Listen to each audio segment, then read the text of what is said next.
அவசரமாக ஈரானுக்கு எதிரான தரைவழி தாக்குதல்களுக்கு தயாராகும் அமெரிக்காவும் அவசரமாக அணு ஆயுதத்தினை களமிறக்குவதற்கு தயாராகும் ஈரானும். அமெரிக்க வாத்துக்களுக்காக காத்து கொண்டிருக்கும் பாரசீக வளைகுடா சுறாக்களும் பாரசீக சிங்கங்களும்.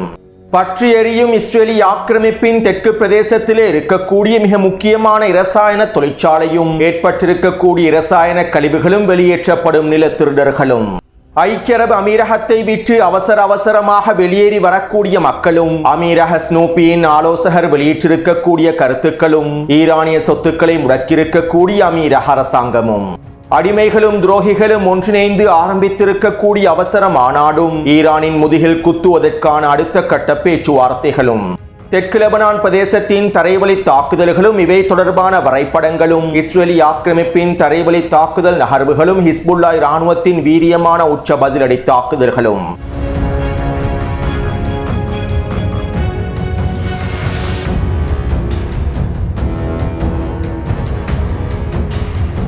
இது ஈரான் அப்டேட்டின் 64வது காணொளியாகும். இன்று காலை மற்றும் மதியம் வெளியிட்ட காணொளிகளை பார்வையிடாதவர்கள் கீழே இருக்கக்கூடிய லிங்கினை பயன்படுத்தி பார்வையிடுங்கள். அப்போது தான் செய்திகளுடைய தொடர்ச்சியை உங்களுக்கு தெளிவாக புரிந்து கொள்ள முடியும். தெற்கு லெபனான் பிரதேசத்திற்குள்ளே நுழைந்திருக்கக்கூடிய எங்களுடைய இஸ்ரேலிய இராணுவத்தின் மீது ஹிஸ்புல்லா இராணுவத்தினர் வீரியமான கவசஎதிர்ப்பு ஏவுகணை தாக்குதல்களை மேற்கொள்கின்றார்கள். கடந்த வருடம் நடைபெற்ற போரின் போது கூட ஹிஸ்புல்லா இராணுவத்தினர் இவ்வளவு கவசஎதிர்ப்பு ஏவுகணை தாக்குதல்களை மேற்கொண்டிருக்கவில்லை.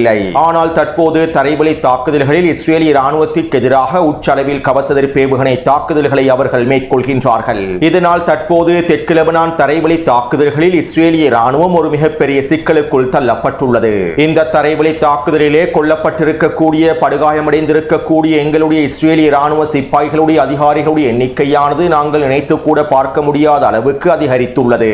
இவ்வாறு இழப்புகள் அதிகரிப்பதற்கு மிக முக்கியமான காரணமே இஸ்ரேலிய இராணுவம் எந்த விதமான தாக்குதல் திட்டங்களும் இல்லாமல் தெற்கு லெபனான் பிரதேசத்திற்குள் நுழைந்திருப்பதுதான். காசாவின் களத்திலிருந்து எந்த விதமான பாடத்தையும் கற்றுக்கொள்ளாமல் இஸ்ரேலிய இராணுவம் தெற்கு லெபனான் பிரதேசத்தில் ஹிஸ்புல்லா பலவீனமடைந்து விட்டது என்று நம்பி தெளிவான திட்டம் இல்லாமல் தரையிறங்கியது. இதன் விளைவாகவே தற்போது இஸ்ரேலிய இராணுவத்தின் இழப்புகளும் அதிகரித்துக் கொண்டு செல்கின்றன. இந்த தரைவழி தாக்குதலின் விளைவாக வடக்கு பிரதேசத்தில் இருக்கக்கூடிய இஸ்ரேலிய மக்களும் பெரிதும் பாதிக்கப்பட்டுள்ளார்கள். ஹிஸ்புல்லாவினுடைய ஏவுகணை தாக்குதல்களினால் அதிகளவானோர் வெளியேறிவிட்டார்கள். கடந்த ஒரு வாரத்திற்குள் மாத்திரம் கிட்டத்தட்ட 30 தொடக்கம் 40,000 வரையிலான இஸ்ரேலிய மக்கள் வடக்கு பிரதேசத்திலிருந்து முழுமையாக வெளியேறிவிட்டார்கள். தற்போதைய நிலைமைகளை எடுத்து நோக்கும் போது தெற்கு லெபனான் பிரதேசத்திலே குறைந்தது ஒரு வருடமாவது தரைவழி தாக்குதல்களை மேற்கொள்ள வேண்டிய சூழ்நிலை ஏற்பட்டுவிடும். மேலும் இந்த ஒரு வருடத்திற்குள்ளே தெற்கு லெபனான் பிரதேசத்தில் இலக்குகளை அடைந்து கொள்ள முடியுமா என்பது மிகப்பெரிய கேள்விக்குறியே. இவ்வாறு பல விடை தெரியாத பல கேள்விகளுக்குள் இஸ்ரேலிய இராணுவம் தற்போது சிக்கிக் கொண்டுள்ளது. இராணுவ சிப்பாய்களுடைய அதிகாரிகளுடைய பற்றாக்குறைக்கு மத்தியில் இஸ்ரேலிய இராணுவத்தினால் தெற்கு லெபனான் பிரதேசத்தினை முழுமையாக கைப்பற்ற முடியுமா என்பதும் கேள்விக்குறியே. என்னை பொறுத்தவரையில் இந்த தரைவழி தாக்குதலை தற்போது நாங்கள் ஆரம்பித்திருக்கவே கூடாது என இஸ்ரேலிய ஆக்கிரமிப்பினுடைய இராணுவ ஆய்வாளர் ரவி அஷ்கனாசி அவர்கள் தெரிவித்துள்ளார். அத்தோடு ஹிஸ்புல்லா இராணுவத்தினர் இஸ்ரேலிய ஆக்கிரமிப்புக்கு எதிராக தொடர்ச்சியான தாக்குதல்களை மேற்கொண்டு வருகின்றார்கள். இன்று காலையிலிருந்து மாலை வரை ஹிஸ்புல்லா இராணுவத்தினர் 39 தாக்குதல்களை மேற்கொண்டுள்ளார்கள். மேலும் இஸ்ரேலிய ஆக்கிரமிப்பின் வடக்கு பிரதேசத்தை இலக்கு வைத்து 40க்கும் அதிகமான ஏவுகணை தாக்குதல்களை மேற்கொண்டுள்ளார்கள். இஸ்ரேலிய ஆக்கிரமிப்பின் ஹைஃபா துறைமுக பிரதேசத்தை இலக்கு வைத்தும் குறித்த குடியிருப்பு பிரதேசங்களை இலக்கு வைத்தும் 10க்கும் அதிகமான ஏவுகணை தாக்குதல்கள் மேற்கொள்ளப்பட்டுள்ளன. டசன் கணக்கான ட்ரோன் தாக்குதல்கள் மேற்கொள்ளப்பட்டுள்ளன. இந்த தாக்குதலின் விளைவாக ஹைஃபா பிரதேசத்திலே 2 வெடிப்புகள் பதிவாக இருப்பதும் உறுதி செய்யப்பட்டுள்ளது. அதே போன்று நஹரியா பிரதேசத்திலும் கிரியட் ஷமோனா மற்றும் மெட்யூலா பிரதேசங்களிலும் 5 வெடிப்புகள் பதிவாகியுள்ளன. குறித்த பகுதியில் இருக்கக்கூடிய குடியிருப்பு கட்டிடங்களிலேயே இந்த வெடிப்புகள் பதிவாகியுள்ளன.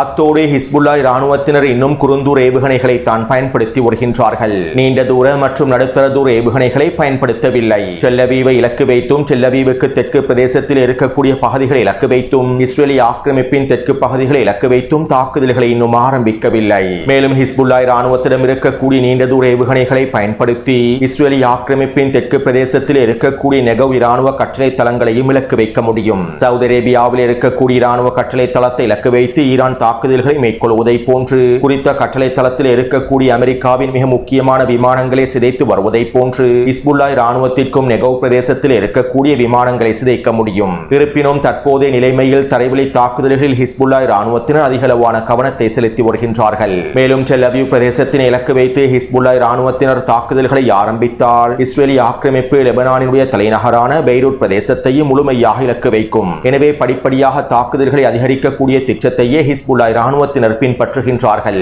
அது மட்டுமல்லாமல் வடக்கு பிரதேசத்தில் இருக்கக்கூடிய ஐண்டோம் அமைப்புகளையும் இன்னும் ஏனைய வான் பாதுகாப்பு அமைப்புகளையும் ஹிஸ்புல்லாஹ் இராணுவத்தினர் முழுமையாக சிதைக்க வேண்டும். இவ்வாறு வடக்கு பிரதேசத்தில் இருக்கக்கூடிய ஐண்டோம் அமைப்புகளையும் வான் பாதுகாப்பு அமைப்புகளையும் முழுமையாக சிதைத்தால் தான் டெல் அவீவ் பிரதேசத்தை இலக்கு வைத்தும் தெற்கு பிரதேசத்தை இலக்கு வைத்தும் நீண்ட தூர ஏவுகணைகளை எந்தவிதமான தடையும் இல்லாமல் பயன்படுத்த முடியும். எனவே இதற்கமைவாகவே டெல் அவீவின் வடக்கு பிரதேசத்தில் இருக்கக்கூடிய ஹைஃபா மற்றும் அதற்கு அருகாமையில் இருக்கக்கூடிய மிக முக்கியமான வான் பாதுகாப்பு அமைப்புகளையும் ஐண்டோம் அமைப்புகளையும் ஹிஸ்புல்லாஹ் இராணுவத்தினர் முழுமையாக அளித்து வருகின்றார்கள். கடந்த 3 நாட்களுக்குள் மாத்திரம் 5 ஐண்டோம் வெற்றிகள் தரைமட்டமாக்கப்பட்டிருப்பதும் குறிப்பிடத்தக்க விடயமாகும். எனவே இவ்வாறு வான் பாதுகாப்பு அமைப்புகளை முழுமையாக செயலிழக்கச் செய்ததற்கு பின்பு சரியான சந்தர்ப்பத்திலே ஹிஸ்புல்லாஹ் இராணுவத்தினர் தெற்கு பிரதேசத்தில் இருக்கக்கூடிய விமான கட்டளை தளங்களையும் முழுமையாக இலக்கு வைப்பார்கள்.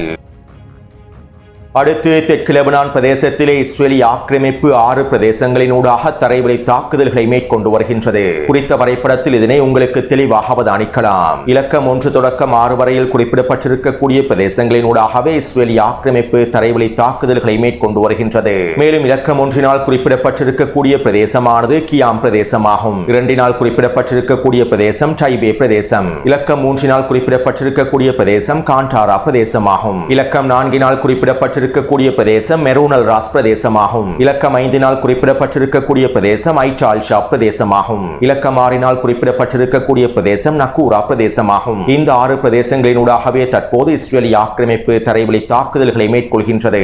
அத்தோடு இந்த தரைவழி தாக்குதல்களில் இலக்கம் 4, 5, 6 காண்பிக்கப்பட்டிருக்கக்கூடிய தெற்கு பிரதேசத்தினூடாக இஸ்ரேலி ஆக்கிரமிப்பினால் முன்னேற முடியவில்லை. அதே போன்று இலக்கம் 1 குறிப்பிடப்பட்டிருக்கக்கூடிய கியாம் பிரதேசத்தினூடாகவும் இஸ்ரேலி ஆக்கிரமிப்பினால் முன்னேற முடியவில்லை. இதனால் தற்போது இலக்கம் 2 மற்றும் 3 குறிப்பிடப்பட்டிருக்கக்கூடிய தைபே மற்றும் காண்டாரா பிரதேசத்தினூடாகவே இஸ்ரேலி ஆக்கிரமிப்பு முன்னேறுவதற்கு முயற்சி செய்கின்றது. மேலும் குறித்த பிரதேசத்தினை கைப்பற்றி லிட்டானி நதியை முழுமையாக கைப்பற்றுவதற்கு இஸ்ரேலி ஆக்கிரமிப்பு திட்டமிடுகின்றது. நீல நிற மெல்லிய கோட்டினால் காண்பிக்கப்பட்டிருப்பதே லிட்டானி நதியாகும். மேலும் இந்த லிட்டானி நதி கருகாமில் இருக்கக்கூடிய ஒட்டுமொத்த லெபனானிய பிரதேசங்களை முழுமையாக கைப்பற்றி தெற்கு லெபனானை முழுமையாக முற்றுகையிடுவதற்கு இஸ்ரேலி ஆக்கிரமிப்பு திட்டமிட்டுள்ளது.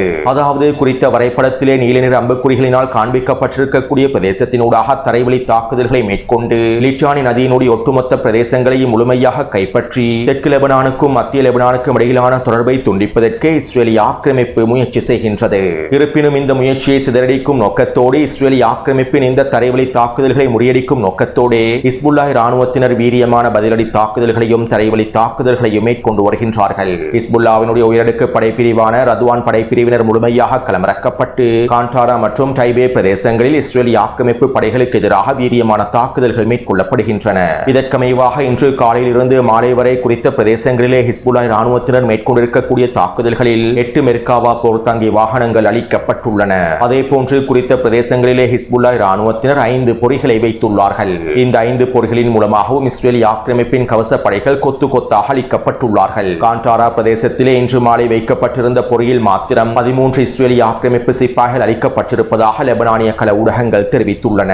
அதே போன்று டைபே பிரதேசத்திலும் இஸ்ரேலி ஆக்கிரமிப்பு இராணுவத்திற்கு மிகப்பெரிய இழப்புகள் ஏற்படுத்தப்பட்டிருப்பதாகவும் தெரிவிக்கப்படுகின்றது. இன்றைய தினம் பாகிஸ்தானின் தலைநகரில் அவசர மாநாடு ஒன்று நடைபெற்றுள்ளது. நேற்றைக்கு முன்தினமே குறித்த மாநாட்டை நடைபெறுவதற்கான பேச்சுவார்த்தைகள் முன்னெடுக்கப்பட்டிருந்தன. இதற்கமைவாகவே தற்போது பாகிஸ்தானின் தலைநகரில் பாகிஸ்தானிய வெளியுறவுத்துறை அமைச்சருடைய தலைமைக்கு கீழால் இந்த அவசர மாநாடு நடைபெற்றுள்ளது. மேலும் இந்த அவசர மாநாட்டிலே சவுதி அரேபியாவினுடைய வெளியுறவுத்துறை அமைச்சரும் துருக்கியினுடைய வெளியுறவுத்துறை அமைச்சரும் எகிப்தினுடைய வெளியுறவுத்துறை அமைச்சரும் கலந்து கொண்டுள்ளார்கள்.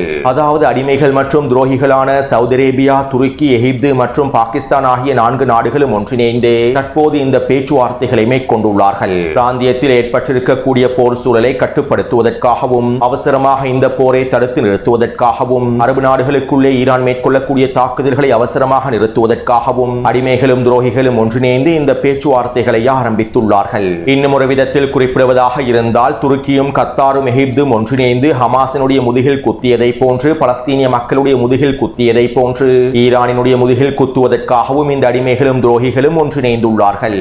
அத்தோடு இந்த பேச்சுவார்த்தைகளின் அடுத்த கட்டமாக இந்த 4 அடிமைகளும் ஒன்றிணைந்து ஒரு யுத்த நிறுத்த முன்மொழிவை முன்வைப்பதற்கும் தயாராகி வருவதாகவும் தகவல்கள் வெளியாகியுள்ளன.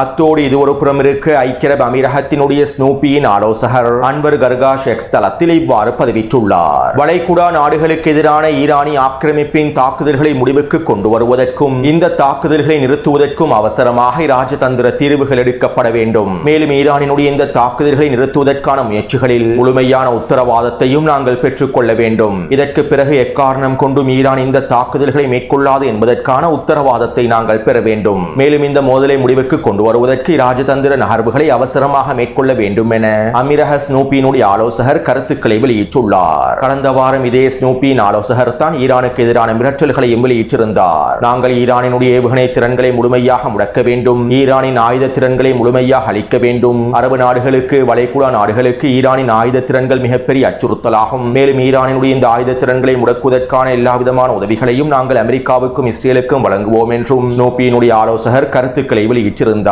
அதே நேரம் கடந்த 2 நாட்களாக ஐக்கிய அரபு அமீரகத்தின் மிக முக்கியமான கைத்தொழில் வளாகங்கள் சிதைக்கப்பட்டிருந்தன.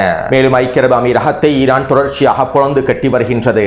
அது மட்டுமல்லாமல் ஐக்கிய அரபு அமீரகத்திற்கு எதிரான அடுத்த கட்ட தாக்குதல்களை மேற்கொள்வதற்கும் அமெரிக்காவின் தரைவழி தாக்குதலுக்கு பின்பு ஐக்கிய அரபு அமீரகத்தை முழுமையாக சிதைப்பதற்கும் ஈரான் முடிவுகளையும் எடுத்துள்ளது.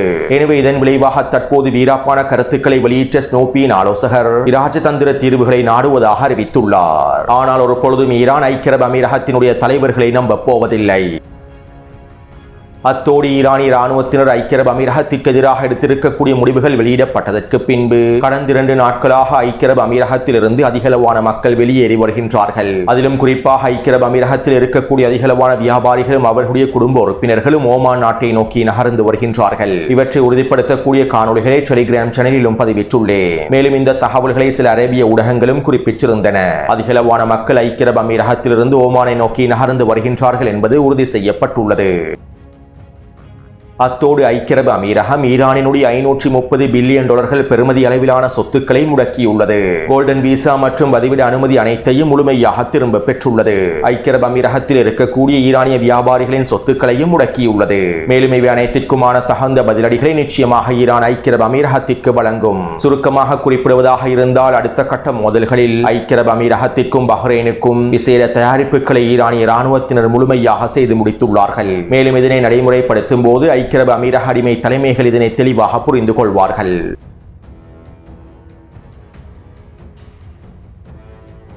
ஈரானிய பாராளுமன்றத்தின் சபாநாயகர் முகமது கலிபாஃப் அவர்கள் இவ்வாறு தெரிவித்துள்ளார். எதிரி வெளிப்படையாக பேச்சுவார்த்தை மற்றும் கலந்துரையாடலுக்கான செய்திகளை அனுப்பிக்கொண்டே ரகசியமாக ஈரானுக்கு எதிரான தரைவழி தாக்குதலை மேற்கொள்வதற்கு திட்டமிட்டு வருகின்றான். அமெரிக்க படைகள் தரைவழியாக ஈரானுக்குள் நுழைந்ததும் அவர்களை தீக்கிரையாக்கி அவர்களுடைய பிராந்திய கூட்டாளிகளை முழுமையாக சிதைப்பதற்கான தாக்குதல்களை மேற்கொள்வதற்கு எங்களுடைய போராளிகள் தயாராகவே இருக்கின்றார்கள்.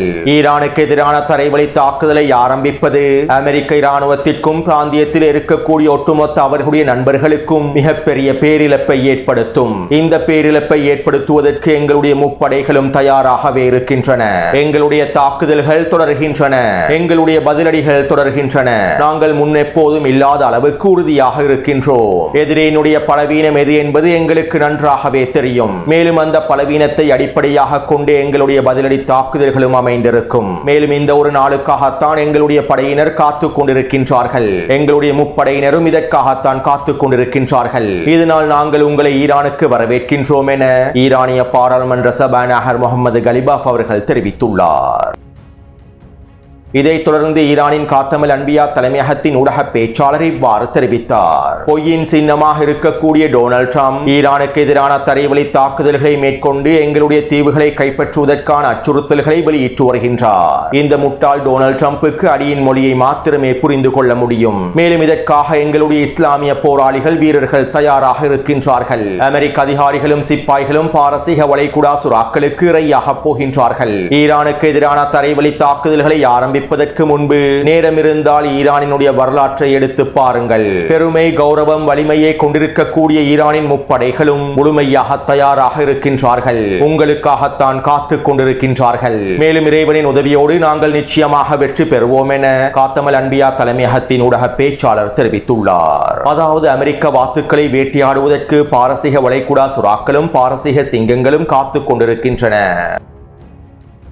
அத்தோடு அமெரிக்காவையும் இஸ்ரேலிய ஆக்கிரமிப்பையும் ஒட்டுமொத்த எதிரிகளையும் அடிப்பணிய வைப்பதற்கு ஈரானினுடைய நிபந்தனைகளை ஏற்றுக்கொள்ள வைப்பதற்கு இந்த போரை அடுத்த கட்டத்தை நோக்கி நகர்த்துவதற்கு அவசரமாக அணு ஆயுதத்தினை நாங்கள் கையில் எடுக்க வேண்டும் என்கின்ற கோரிக்கைகளை ஈரானிய IRGC இராணுவ தலைமை அதிகாரிகள் ஈரானிய அரசியல் தலைமைகளுக்கு உச்சக்கட்ட அழுத்தங்களை வழங்கி வருகின்றார்கள். தியாகி இமாம் அலி கமேனி அவர்கள் அணு ஆயுதங்களை உற்பத்தி செய்வதற்கு தடை விதித்திருந்தார். மேலும் தற்போதைய நிலைமையில் அணு ஆயுத உருவாக்கத்தை தடுத்து நிறுத்துவதற்கு யாரும் இல்லை என்பதனால் ஈரானிய IRGC இராணுவ தலைமை அதிகாரிகள் அவசரமாக நாங்கள் அணு ஆயுதத்தினை உருவாக்க வேண்டும் என்கின்ற அழுத்தங்களை அரசியல் தலைமைகளுக்கு வழங்கி வருகின்றார்கள்.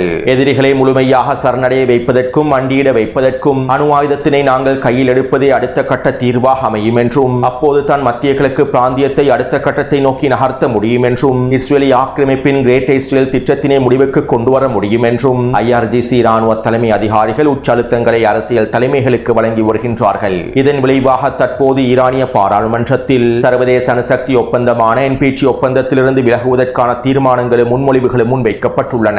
பாராளுமன்ற உறுப்பினர் மாலிக் ஷரியாட்சி அவர்களே இந்த முன்மொழிவை தற்போது பாராளுமன்றத்தில் முன்வைத்துள்ளார். அது மட்டுமல்லாமல் குறித்த NPT ஒப்பந்தத்திலிருந்து ஈரான் முழுமையாக வெளியேறினால் அதற்கு பிறகு ஈரான் அணு ஆயுதத்தினை உற்பத்தி செய்வதனை யாராலும் தடுத்து நிறுத்த முடியாது.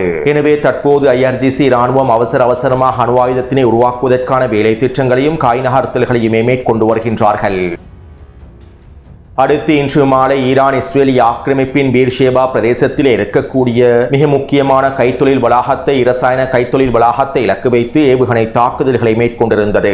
இந்த தாக்குதலிலே குறித்த இரசாயன கைத்தொழில் வளாகம் தீக்கிரையாக்கப்பட்டுள்ளது. இவை தொடர்பான காணொளிகளை டெலிகிராம் சேனலில் பதிவிட்டிருந்தேன். மேலும் குறித்த இரசாயன கைத்தொழில் வளாகத்திலே ஆபத்தான இரசாயன கழிவுகள் காணப்படுகின்றன.